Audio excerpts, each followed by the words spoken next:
الله من الشيطان الرجيم بسم الله الرحمن الرحيم ألا إن أولياء الله لا خوف عليهم ولا هم يحزنون صدق الله مولانا العظيم وصدق رسوله النبي الحبيب الكريم مولاي صل وسلم وبارك عليه خدا کے فضل سے ہم پر ہے سایہ غوث اعظم کا ہمیں دونوں جہاں میں ہے سہارا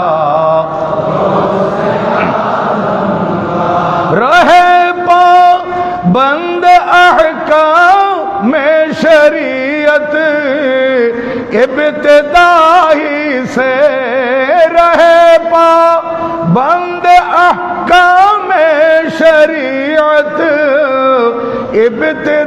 ابتدائی سے نہ چھوٹا شیر خواری میں بھی روزہ غوث اعظم کا نہ چھوٹا شیر خواری میں بھی روزہ غوث اعظم کا شفا پاتے ہیں صدا جاں بلب امراض مہلک سے شفا پاتے ہیں صدا جاں بلب امراض مہلک سے شفا پاتے ہیں صدا جاں بلب امراض مہلک سے عجب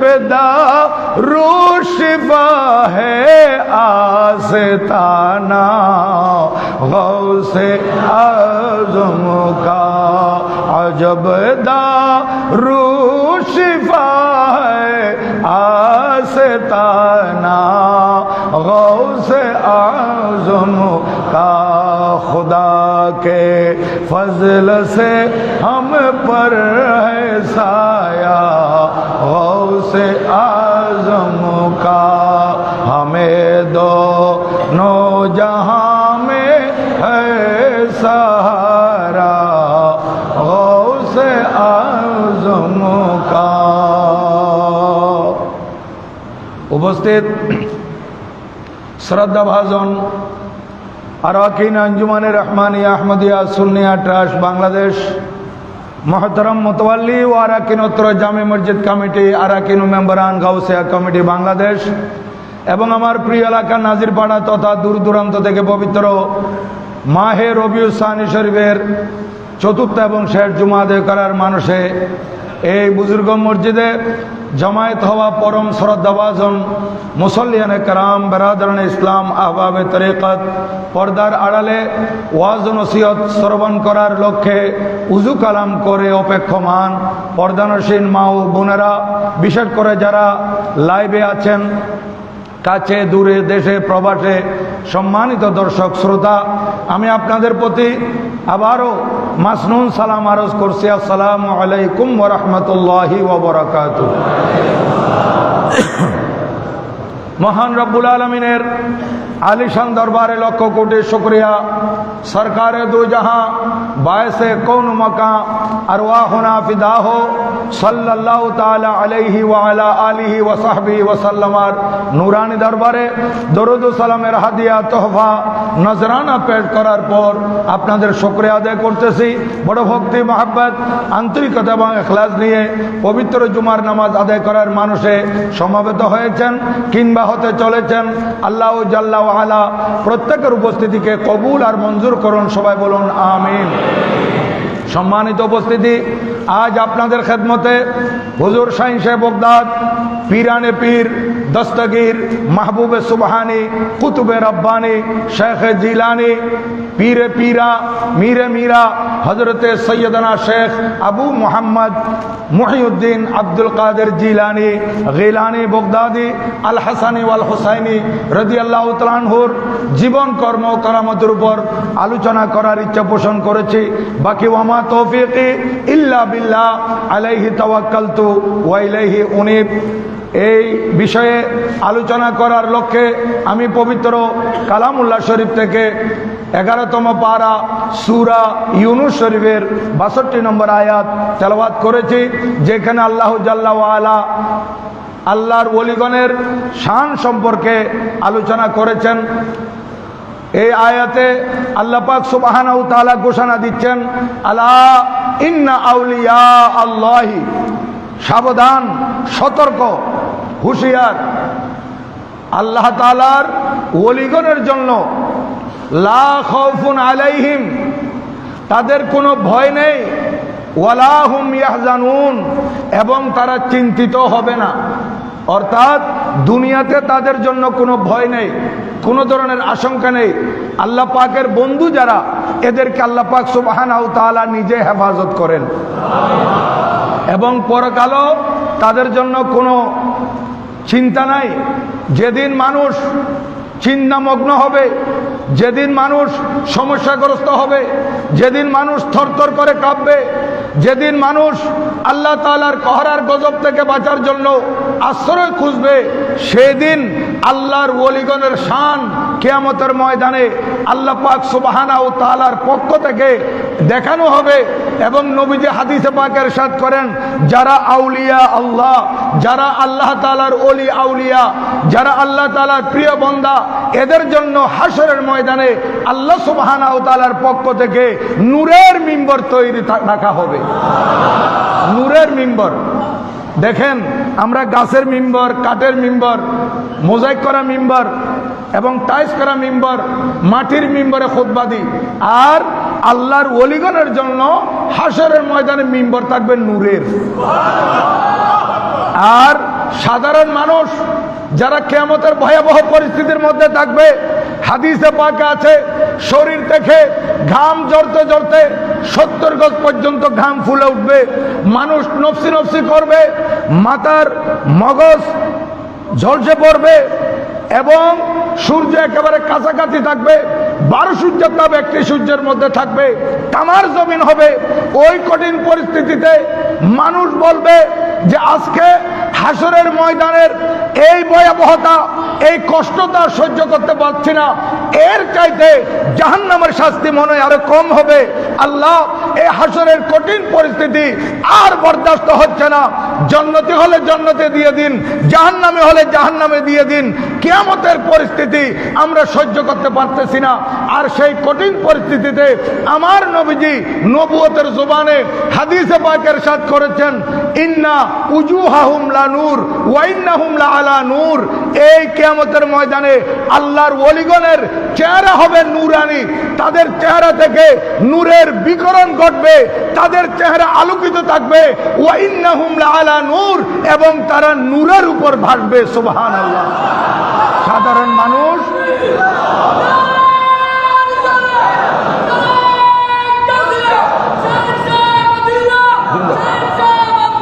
জিন্দাবাদ, জিন্দাবাদ, জিন্দাবাদ। তাহলে দেখেন আল্লাহর ওলি আউলিয়া যারা, এদের জন্য কোনো চিন্তা নেই, এদের জন্য কোনো ভয় নেই। দুনিয়া তো তাদের সম্মান, আখিরাত তো তাদের সম্মান, এটা আল্লাহ তাআলার পক্ষ থেকে। আর আমি তো প্রায় সময় বলে থাকি, কোরআনুল করিম থেকে, হাদিস শরীফ থেকে ওলিয়া উলিয়ার ঘটনা বলি। আজকে সেদিকে বর্ণনা করব না, যেহেতু আমার শাহিন সাহেব বগদাদ রাদিয়াল্লাহু তাআলা আনহুর উপর কিছু আলোচনা করতে হবে। কিন্তু নতুন নতুন ছাত্র প্রতি বছরই জামিয়াতে আসে, এজন্য আমি বিশেষ করে আমার ছাত্র ভাইদের প্রতি লক্ষ্য রেখে আলোচনা করে থাকি, কারণ আমরা তো আর বেশি দিন নাই, কয়দিন আছে আল্লাহ পাক জানে। আমাদের এই জামিয়া, এশিয়া বিখ্যাত জামিয়া যারা লেখাপড়া করতেছে, তারা ফারেক হওয়ার পর তাদের কাছে এই মিম্বরে বসতে হবে। এই জন্য আমি আমার ছাত্র ভাইরা যাতে তৈরি হতে পারে, এই জন্য সেদিকে লক্ষ্য করে আলোচনাগুলো করি, যাতে করে তারাও অথেন্টিক দলিল দিতে পারে, বাতিলদের সামনে দাঁত ভাঙ্গা দলিল আলোচনা করতে পারে, দাঁত ভাঙ্গা জবাব দিতে পারে, বাতিলদের প্রশ্নের উত্তর তারা যথাযথ দিতে পারে। এই জন্য আমি বেশি বেশি কোরআন শরীফ থেকে আলোচনা করি, হাদিস শরীফ সহিহ হাদিস থেকে আলোচনা করি। তারপরে সংক্ষেপে এতটুকু বলবো, ওলিয়া উলিয়ার আলোচনা কোরআন শরীফে বিভিন্ন জায়গায় আছে। বিশেষ করে সূরা আলে ইমরান 3য় পারা 35 নম্বর আয়াত থেকে 39 নম্বর আয়াত পর্যন্ত তেলাওয়াত করলে সেখানে হযরতে সৈয়দা মরিয়ম আলাইহিস সালামের আলোচনা, উনি একজন মহান ওলিয়া, ওনার আলোচনা কোরআন শরীফে এসেছে। আমি যে আয়াত তেলাওয়াত করেছি সূরা ইউনূস শরীফ 11তম পারা, সেখানে আমি আয়াত তেলাওয়াত করেছি 62 নম্বর, এরপরে 63, এরপর 64। এই 3টে আয়াতের মধ্যে আল্লাহ সুবহানাহু ওয়া তাআলা ওলিয়া উলিয়ার শান এবং ওলিয়া উলিয়ার পরিচয় এবং ওলিয়া উলিয়াদের জন্য সুসংবাদ ঘোষণা করেছেন। এরপর 15তম পারায় যদি আমরা আসি, সূরাতুল কাহাফ, এই সূরাতুল কাহাফে 3 জায়গায় আল্লাহর ওলিগণের আলোচনা আছে। এক জায়গা হচ্ছে 9 নম্বর আয়াত থেকে 26 নম্বর আয়াত পর্যন্ত আপনারা তেলাওয়াত করবেন, নিচে অনুবাদ দেখবেন, পাশে তাফসীর দেখবেন, আপনারা বুঝতে পারবেন সেখানে 7 জন ওলির আলোচনা। আসহাবে কাহাফ, ওনাদের এসেছে যারা 309 বছর একটানা ঘুমের মধ্যে ছিলেন এবং এদের ঘুমের কারণে আল্লাহ পাক সূর্যের রাস্তা পর্যন্ত পরিবর্তন করে দিয়েছিলেন এবং এদেরকে আল্লাহ পাক সুবহানাহু ওয়া তাআলা ঘুমের মধ্যে এই যে 309 বছর ছিল, এদেরকে করট ফিরে দিয়েছেন ফেরেশতাদের মাধ্যমে। এগুলো আমার আল্লাহ সুবহানাহু ওয়া তাআলা এই সূরা কাহাফের 9 নম্বর আয়াত থেকে 26 নম্বর আয়াত পর্যন্ত এই আয়াতগুলোতে বর্ণনা করেছেন।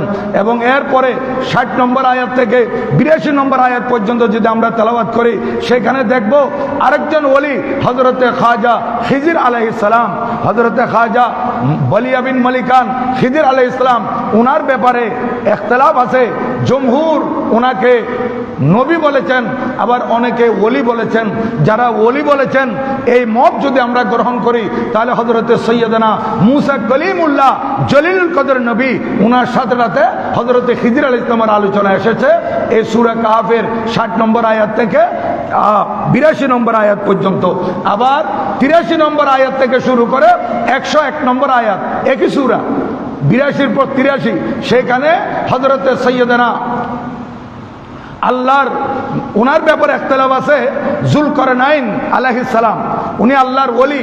হযরতে যুলকারনাইন, ওনাকে অনেকে নবী বলেছেন, আবার অনেকে ওলি বলেছেন। যারা ওলি আউলিয়া বলেছেন, ওনাদের মত যদি গ্রহণ করি, তাহলে এই ওলির আলোচনাও 83 নম্বর আয়াত থেকে 101 নম্বর আয়াত পর্যন্ত সেখানে আলোচনা এসেছে। যিনি পায়ে হেঁটে সূর্য উদয়ের জায়গায় গেছেন, পায়ে হেঁটে সূর্য অস্তের জায়গায় গেছেন। দেখেন এত দূরত্বের মধ্যে উনি পায়ে হেঁটে কেমনে যেতে পারলেন? আবার এগুলো কোনো হাদিস শরীফের আলোচনা নয়, কোরআন শরীফের আলোচনা।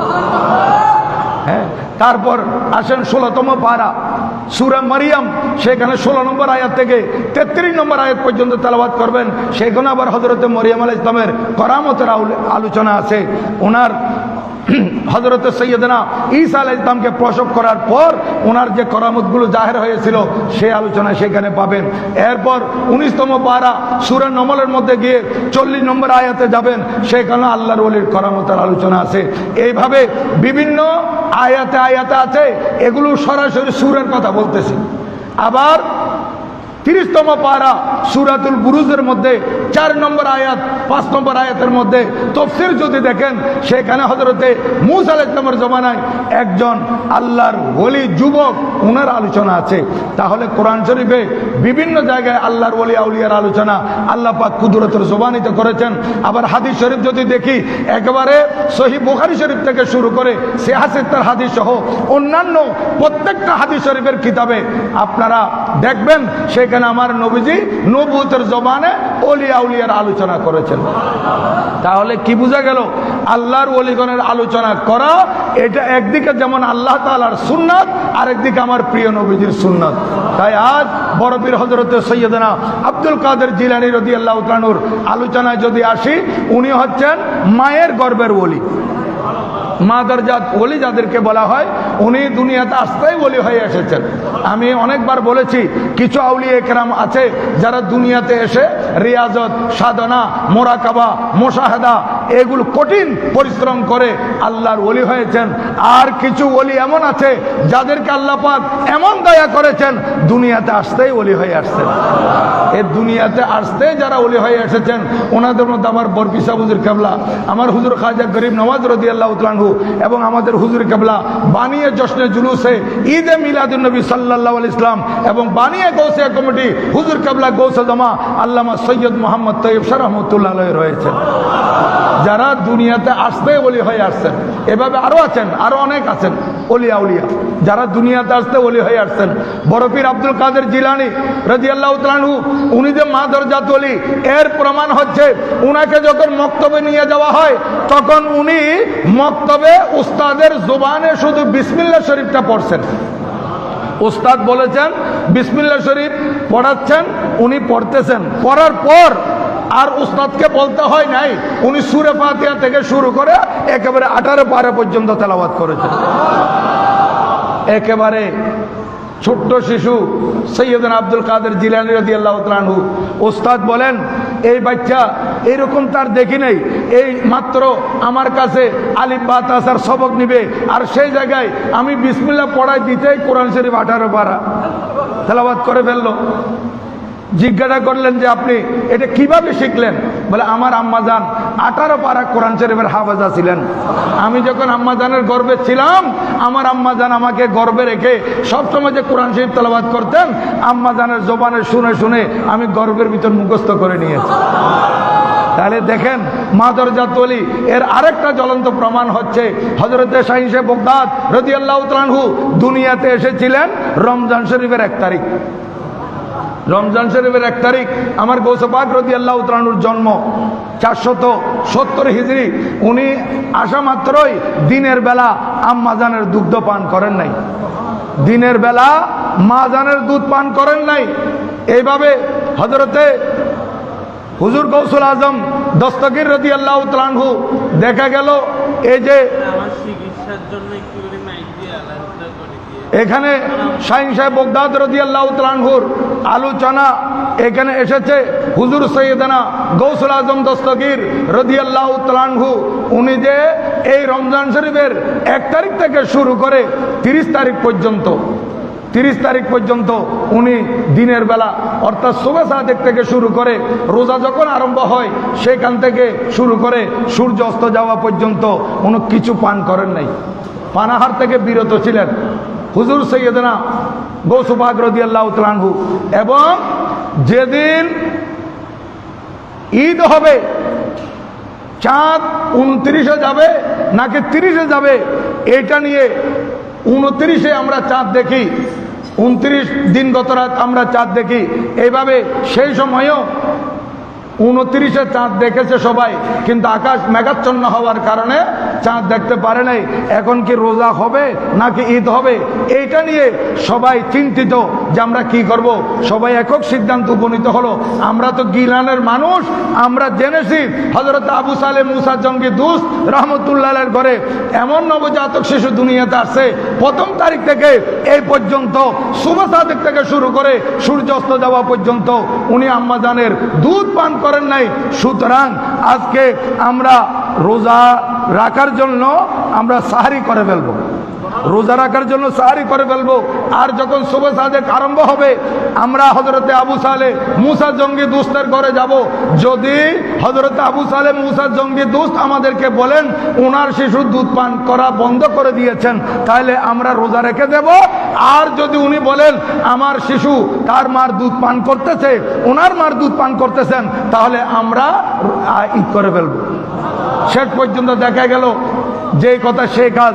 ওনারা সেহরি খেয়ে ফেললেন এবং সুবহ সাদেক আরম্ভ হলো। সবাই ফজরের নামাজ আদায় করে হযরত সৈয়দনা আবু সালেহ মুসা জঙ্গি দোস্ত রাদিয়াল্লাহু তাআলার ঘরে উপস্থিত। এখন হযরত সৈয়দনা আবু সালেহ মুসা জঙ্গি দোস্ত রহমতুল্লাহ থেকে জিজ্ঞাসা করতেছেন, আপনার যে নবজাতক শিশু দুনিয়াতে আসছেন উনি দুধ পান করতেছেন কিনা? তখন উনি খবর নিয়ে দেখলেন যে এই বাচ্চা এ রাত্রিবেলা দুধ পান করেছেন আর সুবহ সাদেকের পর থেকে এই পর্যন্ত আর দুধ পান করেন নাই। তাহলে সবাই বুঝে নিল যে আজকে 30 রোজা। দেখেন শাহিন সাহেব বগদাদ রাদিয়াল্লাহু তাআলা আনহু একেবারে ছোটবেলার নবজাতক শিশু মানুষের সমস্যার সমাধান দিচ্ছেন। রহে বাপ বন্দে আকা মে শরিয়ত ইবতিদাহি সে না ছুটা শির খারি মে भी रोजा गौसे आजम का न छोटा शीर खारी में भी रोजा गौसे आजम का। সম্মানিত উপস্থিতি, হুজুর শাহিন সাহেব বগদাদ রাদিয়াল্লাহু তাআলা আনহু এইভাবে আস্তে আস্তে আস্তে আস্তে বড় হতে লাগলেন। উনি কোরআন শরীফ শেষ করলেন, এরপরে কিছু কিতাব পত্র পড়লেন। শাহিন সাহেব বগদাদ রাদিয়াল্লাহু তাআলা আনহুর আব্বাজান দুনিয়া থেকে ওফাত বরণ করেছেন। ওনার মাথার উপর থেকে আব্বাজানের ছায়া চলে গেল। হযরতে শাহিন সাহেব বগদাদ রাদিয়াল্লাহু তাআলা আনহুর মার দিক থেকে এবং বাবার দিক থেকে ঊর্ধ্বতন পুরুষ যদি আমরা দেখি, দেখা যাচ্ছে ওনার মায়ের দিক থেকে ঊর্ধ্বতন পুরুষ যারা ওনারাও ওলিয়া উলিয়া, আব্বা জানের দিক থেকে ঊর্ধ্বতন পুরুষ যারা ওনারাও ওলিয়া উলিয়া। শাহিন সাহেব বগদাদ রাদিয়াল্লাহু তাআলা আনহুর নানা জান, নানি জান, মামা জান, খালা জান, এইভাবে উপরের দিকে যা দেখবেন গৌসে পাক রাদিয়াল্লাহু তাআলা আনহুর আব্বা জানের দিক থেকে যে আব্বা জান, চাচা জান, ফুফি জান, দাদা জান, দাদি জান, উপরের দিকে যা দেখবেন সব ওলিয়া উলিয়া। কিতাবের মধ্যে আছে বর্ষাকালে মানুষ হঠাৎ যদি রোদ দেখা যেত, রোদ দেখা গেলে মানুষ কিছু শুকাতে দিত। এখন বর্ষাকালে অনেক সময় এই রৌদ্র আবার হঠাৎ বৃষ্টি, আমি রোদ দেখে কিছু শুকাতে দিলাম, বৃষ্টি পরে সব নষ্ট হয়ে যায়। এখন সেই সময় হযরতে শাহিন সাহেব বগদাদ রাদিয়াল্লাহু তাআলা আনহুর ফুফি, ওনার ফুফু, উনি যদি কোনো কিছু রোদ দেখে শুকাতে দিতেন তখন এগুলা দেখলে মানুষেরা বাকিগুলা শুকাইতে দিত। কারণ ওনারা জানতেন এই বরফি সাহেবের ফু যখন শুকাইতে দিছে তাহলে রোদেই থাকবে, এখন আর বৃষ্টি হবে না। দেখেন কত বড় আল্লাহর ওলিয়া ছিলেন গৌসে পাক রাদিয়াল্লাহু তাআলা আনহুর ফুফু। এইভাবে হুজুর শাহিন সাহেব বগদাদ রাদিয়াল্লাহু তাআলা আনহুর আব্বাজানের ছায়া মাথা থেকে উঠে গেল। আব্বাজান ইন্তেকাল করলেন হযরতে সৈয়দনা সৈয়দ আবু সালেহ মুসা জঙ্গি দোস্ত রাদিয়াল্লাহু তাআলা আনহু। এখন আম্মাজান ওনাকে দেখাশোনা করতেছেন। ওনার আরেকজন ভাই ছিলেন, ওনার নাম ছিল হযরতে আব্দুল্লাহ।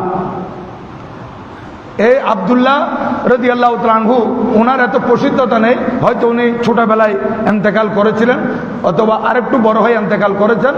এরপরে শাহিন সাহেব বগদাদ রাদিয়াল্লাহু তাআলা আনহু, শাহিন সাহেব বগদাদ রাদিয়াল্লাহু তাআলা বয়স আস্তে আস্তে বড় হচ্ছে, ওনার বয়স 18 বছর। এখন আম্মাজানের কাছে উনি গেলেন। এর আগে কিছু আলোচনা আছে যেগুলো আপনারা শুনেছেন, আমি কিছু আপনাদের কাছে কিছু করামতের নতুন কিছু বর্ণনা করার ইচ্ছা পোষণ করেছি বিদায় আমি এত এই যেগুলো আপনারা সচরাচর শুনেছেন সেদিকে আমি আলোচনা করতে চাচ্ছি না। তারপরে এতটুকু বলবো, একদিন শাহিন সাহেব বগদাদ রাদিয়াল্লাহু তাআলা আনহু যে এই খেলাধুলা করার জন্য ছাত্রদের সাথে, ছোট ছোট বাচ্চাদের সাথে যাচ্ছেন, তখন উনি ওনার কানে আওয়াজ শুনতেছেন, ইলাইয়া ইয়া মুবারকু, ইলাইয়া ইয়া মুবারকু, এই ভাগ্যবান ছেলে তুমি এদিকে আসো, খেলাধুলার জন্য তোমাকে তৈরি করা হয় নাই। উনি আর খেলাধুলার দিকে যান নাই, খেলাধুলা থেকে ওনার মন উঠাই ফেলছেন। পরবর্তীতে এখন দেখলেন কিছু মানুষ গরু নিয়ে চাষাবাদ করার জন্য জমিনের দিকে যাচ্ছিল। আমার গৌসে পাক রাদিয়াল্লাহু তাআলা আনহু তাদের পিছে পিছে হাঁটতেছিলেন। হঠাৎ করে দেখা গেল ওই যে গরুগুলো ছিল, গরুর থেকে একটা গরু পিছনের দিকে তার মুখ করে আরবিতে কথা বলতেছে। গরুর জুবান খুলে গেছে আর গরু সরাসরি বলতেছে, মা খুলিকতা বেহাজা ওয়া মা উমরিতা বেহাজা, এই আব্দুল কাদের জিলানী আপনাকে আমাদের সাথে আসার জন্য আল্লাহ পাক সৃষ্টি করেন নাই, এই কাজের জন্য হাল চাষের জন্য আল্লাহ পাক আপনাকে সৃষ্টি করেন নাই। আল্লাহ পাক আপনাকে সৃষ্টি করেছেন দিন ধর্ম মিল্লাত মাযহাব শরীয়ত তরিকতের খেদমত করার জন্য। এই গাভীর আওয়াজ শুনে উনি আর সেদিকেও যান নাই, চলে আসছেন সরাসরি উনি ছাদে উঠে গেলেন। ঘরের ছাদের উপর উঠে উনি দেখতেছেন একেবারে আরফাতের ময়দান। কোথায় বগদাদ শরীফ আর কোথায় আরফাতের ময়দান, হজ চলমান। হজের সময় উনি বগদাদ শরীফে গিলানে, ইরানে গিলানের বাড়িতে ওনার বাড়ির ছাদে উঠে উনি পরিষ্কার দেখতেছেন যে আরফাতের ময়দানে হাজী সাহেবরা হজ করতেছে। সেখানে উনি এগুলো দেখলেন, উনি একটু চিন্তা করলেন, আরে আমি কখন হজ করব, এখন আমি হজ কিভাবে করব, আরফাতের ময়দানে মানুষ একেবারে ভরপুর।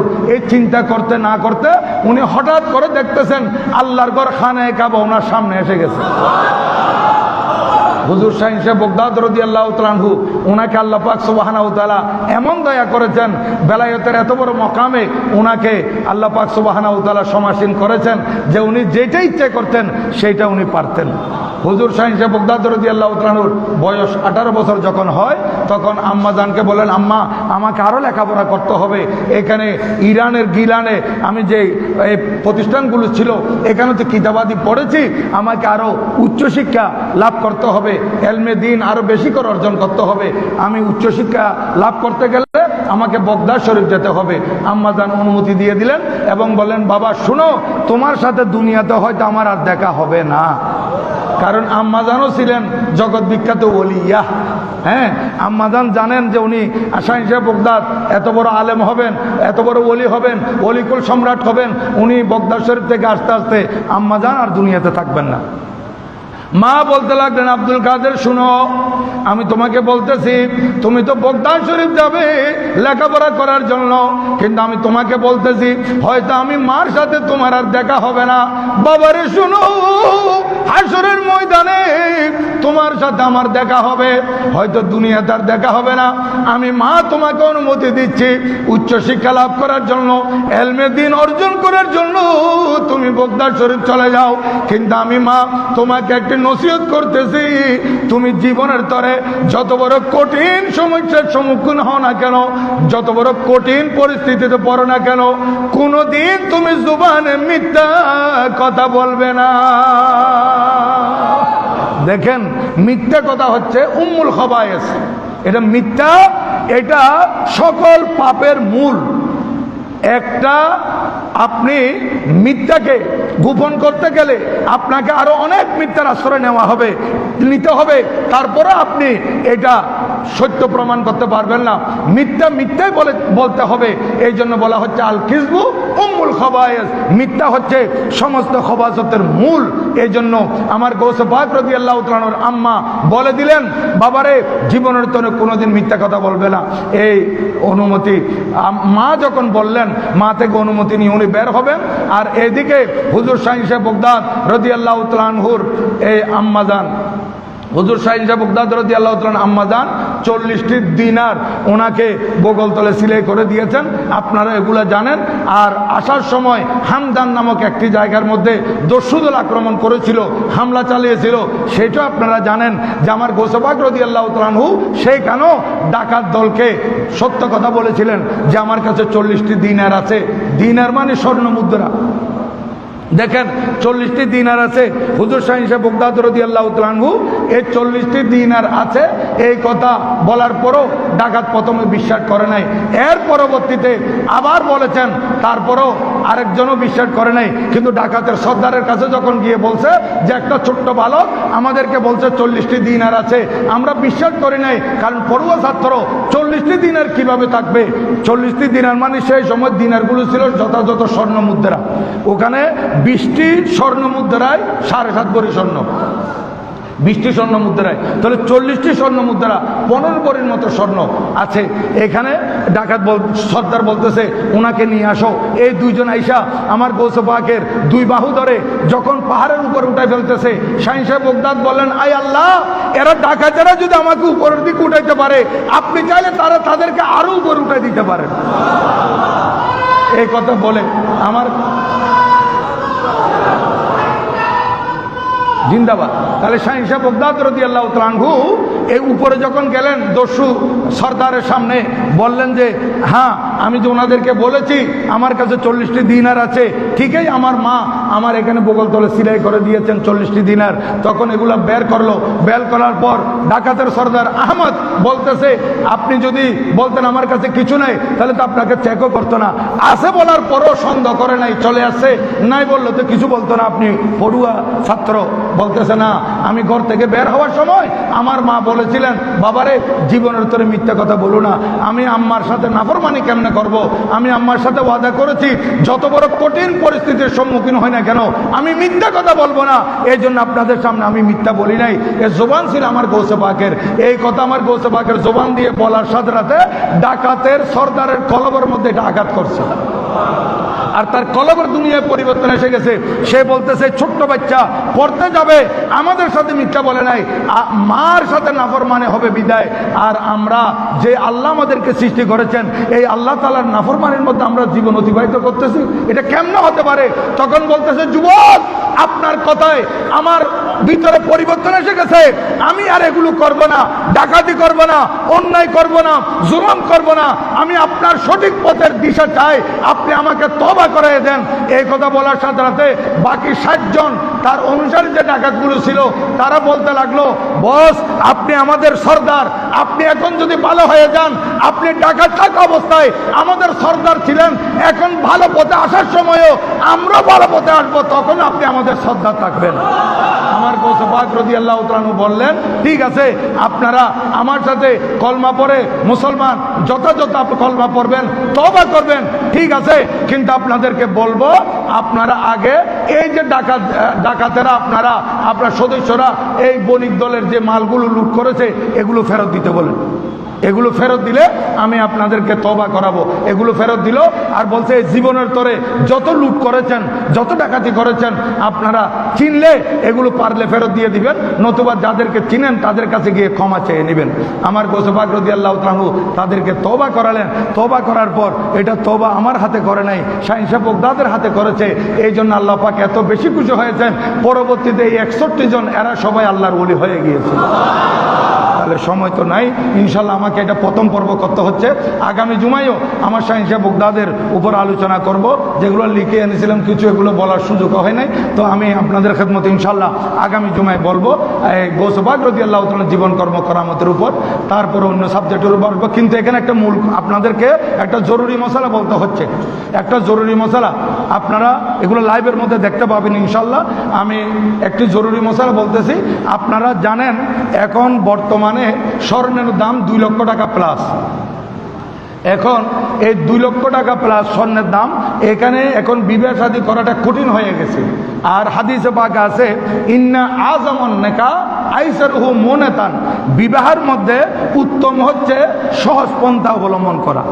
এখন আমাদের এখানে আমরা স্বর্ণ ব্যবহার করি বেশি, কিন্তু যে স্বর্ণ 3 ভরি 4 ভরি 5 ভরি 10 ভরি আপনারা আপনাদের মেয়েদের জন্য দাবি করে নেন, এগুলো লকারের মধ্যে রেখে দেওয়া ছাড়া ব্যবহার করার কোনো বর্তমান উপায় নেই, কারণ ব্যবহার করতে গেলেই জীবনের হুমকি। যেহেতু 2 লাখ টাকার উপরে স্বর্ণের দাম, এই স্বর্ণগুলা নিয়ে কোথাও গেল তার স্বর্ণ যাবে জীবনও যাবে, আর এগুলা গড়ও রেখে দেওয়া যাচ্ছে না ডাকাতের ভয়ে। তাহলে আমি আপনাদের খেদমতে বলবো যেগুলো কোরআন শরীফের মধ্যে এসেছে যে স্বর্ণের সাথে সাথে চাঁদির আলোচনা এসেছে, স্বর্ণ চাঁদি জাহাব ফিদ্দা, স্বর্ণ চাঁদি, এই যে যাকাতের যে হিসাব এখানে স্বর্ণেরও আছে 7.5 ভরি, চাঁদিরও আছে 52.5 তোলা। তাইলে আজকে সৌদি আরবের মধ্যে, পাকিস্তানের মধ্যে, ইন্ডিয়ার মধ্যে আপনারা দেখবেন খবর নিয়ে যে সেখানে ওনারা চাঁদির ব্যবহার বেশি করে, চাঁদির ব্যবহার।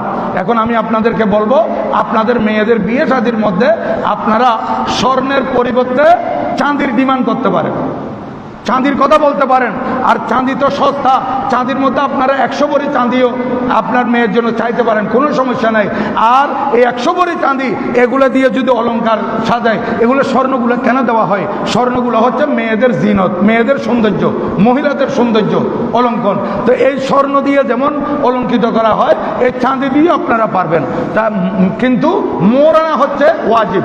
এই স্বর্ণ যেগুলো ডিমান্ড করেন এগুলো তো কোনো ওয়াজিব নয়, কোনো কিছু নয়। এগুলো যদি আপনি মোহরানার পরিবর্তে নগদ টাকা হিসেবে গ্রহণ করতে চান তাও করতে পারেন, উপহার হিসেবে দিলে দিতে পারেন। তো উপহার হিসেবে আপনি স্বর্ণ না দিয়ে, স্বর্ণ না ধরে চাঁদির ব্যবহার শুরু করে দেন।